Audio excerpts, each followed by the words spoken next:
Y mi modesta pretensión es que el mundo trate a Nicolás Maduro y su régimen como delincuentes, como ladrones, como asesinos, como narcotraficantes, como violadores de la libertad, como si en la calle se le ocurriera en un país normal con democracia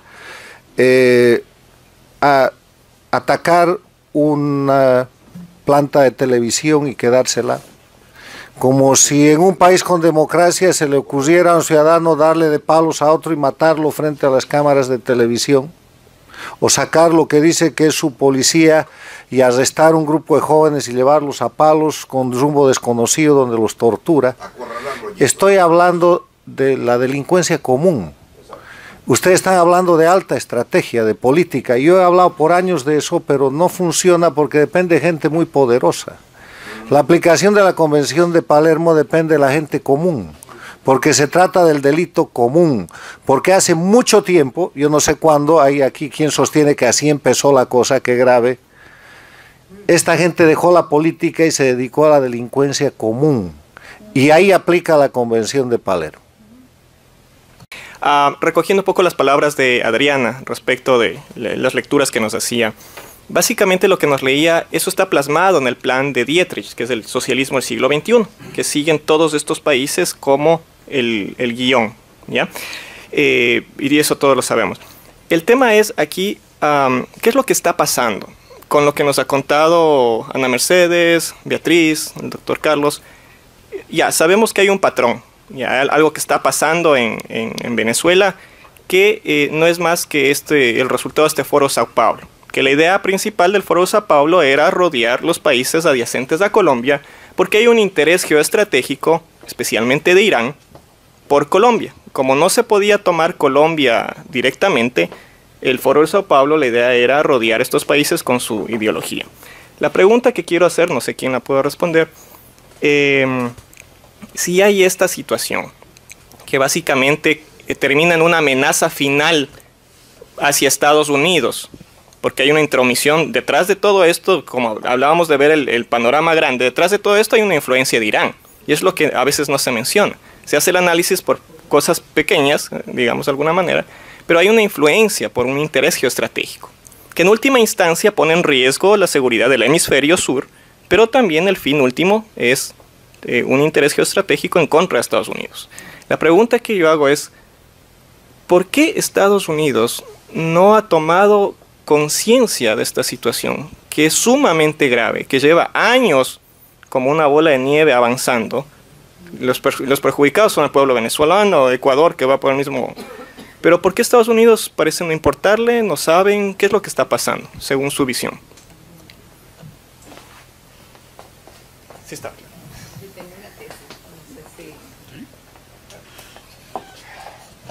Bueno, yo tengo una tesis, es muy dura de decir, pero es lo que la experiencia muestra.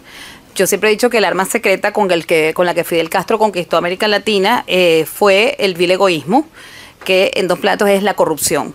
Yo creo que Fidel Castro sabe perfectamente usar el dinero para comprar conciencias, y si uno lee el libro Los chavistas en el imperio de Castro Cando, se da cuenta que aquí se ha hecho un lobby extraordinario a costa de millones de dólares para convencer a congresistas de que no ataquen al gobierno revolucionario y que ese es un gobierno excelente, y ese lobby ha dado su fruto. Entonces, esa es la genialidad de Fidel Castro para el mal, fue utilizar las riquezas de Venezuela para comprar conciencias. Lo hizo dentro de Venezuela y lo siguen haciendo en el mundo porque hay millones de dólares que nosotros no sabemos dónde están, y para mí siguen comprándose conciencia, incluso organizaciones no gubernamentales. Y el Hans Dietrich, ese Dietrich que tú mencionas, yo estoy segura que está financiado por el régimen venezolano, que ahora se quiere desentender de esto porque está la catástrofe, que él quiere hacerse el que no, yo no fui, ¿no?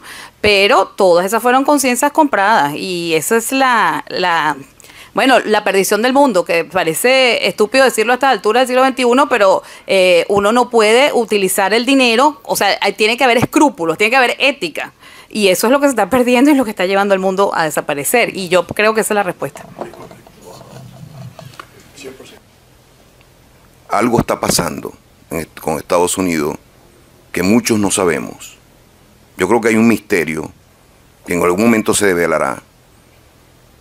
Porque o pasa algo con relación a la CIA, o no sirve para nada la CIA, me van a perdonar que lo diga así, pero o no sirve, sus servicios de inteligencia son muy malos, porque si no se dan cuenta de todo el peligro que existe en Venezuela, si ellos no tienen información de todo lo que está ocurriendo en Venezuela, con los terroristas, con el Hezbolá, con todo lo que está ocurriendo con la FARC, con el narcotráfico, si no saben eso y siguen dejando y permitiendo, a pesar de parte de las sanciones, tenemos muchas sanciones, pero esas sanciones se ve, Adriana, que también la gente de China y Rusia están también supliendo esas sanciones, esas posibles sanciones que están ocurriendo. Es muy lamentable. Yo siento, y lo que quiero expresar, es que el pueblo venezolano ha dado una lección ejemplar, enorme, en las calles.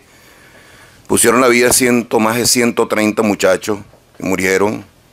Las Fuerzas Armadas venezolanas son una catástrofe, o sea, realmente unos vendidos, unos tipos que están absolutamente envilecidos también. Y las Fuerzas Armadas, pues, militares venezolanos, son unos grandes responsables de todo lo que está ocurriendo. Si ante este escenario que tenemos, y sabiendo que por la vía electoral y la vía pacífica, democrática, constitucional, no hay salida, y si Estados Unidos sigue jugando un rol que no estamos entendiendo, y quisiera que alguien pudiera explicar por qué Estados Unidos está actuando como está actuando, nosotros vamos definitivamente a hacer otra Cuba y hasta peor. Y allá atrás viene Colombia, ahora con la FARC. Y esto pique y se extiende. Yo lo que quería era decir algo, que es que nosotros vivimos diciendo ¿por qué Estados Unidos? ¿Por qué Estados Unidos? Y yo quisiera que los venezolanos empezáramos a pensar ¿por qué nosotros? ¿Por qué nosotros? ¿Por qué nosotros? Nadie duda, pero ni por un milímetro de segundo, que la sociedad civil venezolana es una de las más valiosas que hay en el mundo. Ha demostrado su cultura cívica de mil maneras, ha protestado, ha ido a sufragios, ha organizado recolección, ha puesto muertos.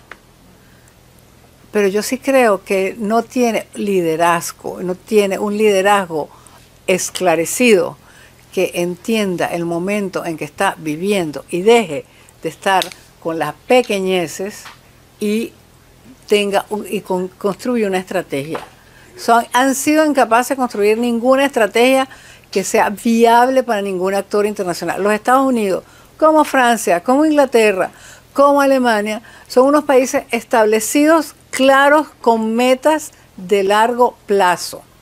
Y no se van a meter en un lío donde lo que hay es un grupo de gente desorganizada que no puede garantizar la gobernabilidad. Y si yo te voy a decir una cosa, con esa manera como yo te describí tu país, que es como está, que ya ha dejado hasta de ser un Estado-nación, yo, si soy un jugador importante internacional, no le juego a la oposición venezolana, porque no me va a garantizar la gobernabilidad, y a mí como potencia lo que más me interesa es la gobernabilidad. Entonces, o los venezolanos hacen acto de contrición, como decían los copellanos, y hacen propósito de enmienda, y se sientan y piensan en qué mundo estamos, qué es lo que hay que hacer, y cómo vamos a de verdad tener una estrategia para que se nos respete en el mundo, y podamos tener alianzas verdaderas, firmes y de largo aliento, o no va a pasar nada. Lo que dice Carlos también es verdad.